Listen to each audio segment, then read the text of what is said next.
And Kim and I were just reminiscing about, Kim and I had a teacher in the 90s, a mentor.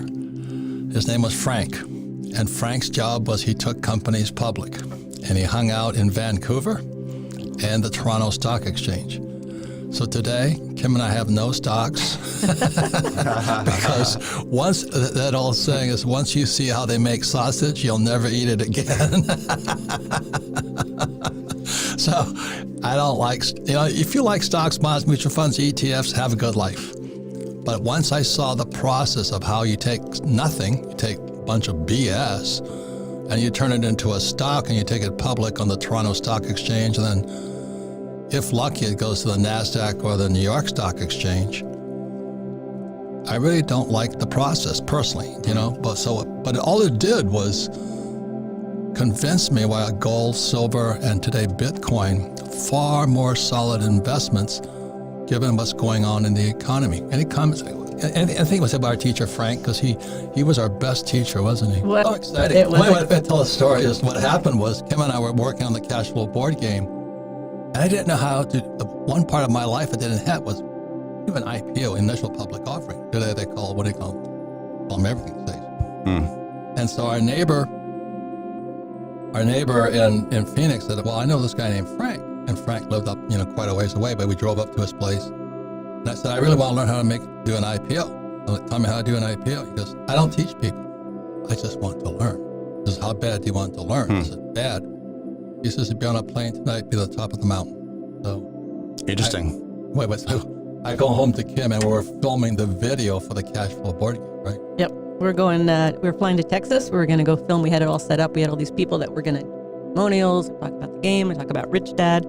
And then Frank said, you got to go to Peru, Robert, tonight. How bad? Okay. It's a question I ask everybody. How bad do you want it? And Frank, same question. How bad do you want it? How bad do you want to learn this business? I said, badly. He says, well, Saturday night, you're on this plane. And so that's the question I talk to so many people in life is, how bad do you want something? And most people, the answer is not bad enough. I just said, I am not buying gold, silver, and Bitcoin. I'm betting against the Fed. Sure. That's all I'm doing. Yeah. And when I look at how screwed up the Fed is and the Treasury is, that's why gold bugs go, how come the price of gold is not higher? Isn't that true? Because the dollar is toxic. The dollar is more of a COVID pandemic than anything I've ever seen. I wouldn't touch that damn dollar. That's how I'm texting back and forth. I won't hold dollars right now. I'd rather not hold dollars. Even short-term U.S. dollars, you don't want them. We only want them if in case there's an investment. But I always say to Kim, we do save gold, silver, Bitcoin, and we use debt as money. We're real estate guys. So real estate guys borrow money to invest. Why would you use your own money? What did Frank say? Frank said his classic line. We were talking about it. Raising money for our company, and we're gonna work hard and we're gonna save money, and then we're gonna invest it. And he goes, only lazy people use their own money. And I'm like, no, Frank, I work really hard. Right. And he's like, no, wouldn't it be harder to convince somebody else to give you money for your investment? And that was like a game changer for me. I'm like, oh my gosh, it changed our lives. It did. Yeah. Because when we need money, we borrow money. We buy the investment, and the investment throws off cash flow. The extra cash goes into, we save gold, silver, Bitcoin. I don't trust those. Yeah. One of the best things about hanging out in Vancouver, Toronto, and New York is I don't trust stocks. It's completely 100% manipulated.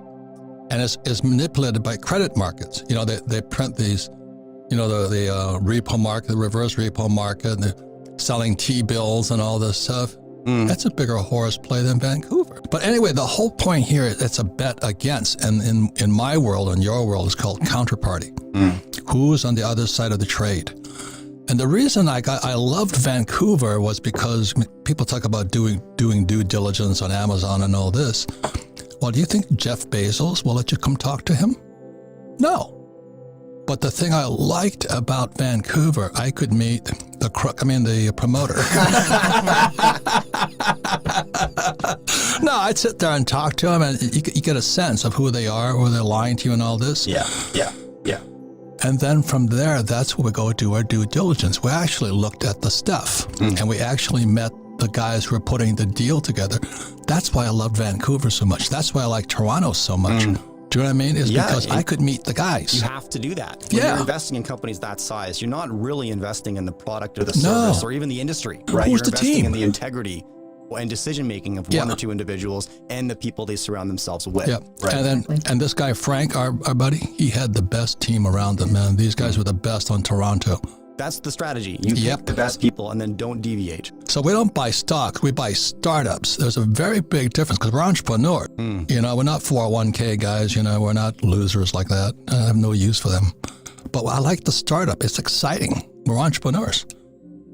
More importantly, the most toxic thing, more toxic than COVID, is the US dollar. I'm not buying gold, silver, Bitcoin. I just don't trust our government. You know, and they're going to have to start printing pretty quickly. And the more they print, the less value, purchasing power the dollar has, or the loonie, or the yen, or the peso. So that's kind of, it's not a bet for gold, silver, Bitcoin. It's a bet against our government. Yes. So the people that are sitting at home right now, they're really wasting their lives because according to, I think his name is Neil Strauss, I could be wrong, it's going to get worse. And the reason it's going to get worse is why I'm in gold, silver, Bitcoin. It's because the dollar is toxic. The Federal Reserve thing called the dollar is toxic. And they are so loaded with debt, they're going to have to print more money. They have to. Or we default on our, the debt ceiling and all this. Yeah. So I'm not buying gold. So, when Kim and I, 35 years ago, started buying gold, silver, now Bitcoin, it was a bet against the Fed, the Treasury, and Wall Street. And the baby boomers are toast right now. Our pensions are empty. So who's going to bail out the pensions? Of course, the Fed and the Treasury. So why am I buying gold, silver, Bitcoin? It's because who's going to bail out the baby boomers next? Right. And that's why the counterparty. Would you mind explaining counterparty? Because that's a very common term in gold and silver guys. Yeah, well, I think you position that best when I ask you why you're buying gold, why you're buying Bitcoin. It's not necessarily because you are a gold bug or a Bitcoin maximalist, right? Which is dangerous, right? And it's funny how frequently I'll speak to a gold bug or a Bitcoin maximalist, and they talk about the importance of thinking critically and thinking independently. Meanwhile, they're surrounding themselves with other gold bugs and other Bitcoin maximalists, right? And operating in their own echo chamber, right? That's a good point. It goes both ways. That's a you know good what I point. mean? Oh, yeah. And if you wait. The definition That's the definition of intelligence, if you agree with me, you're intelligent. Right.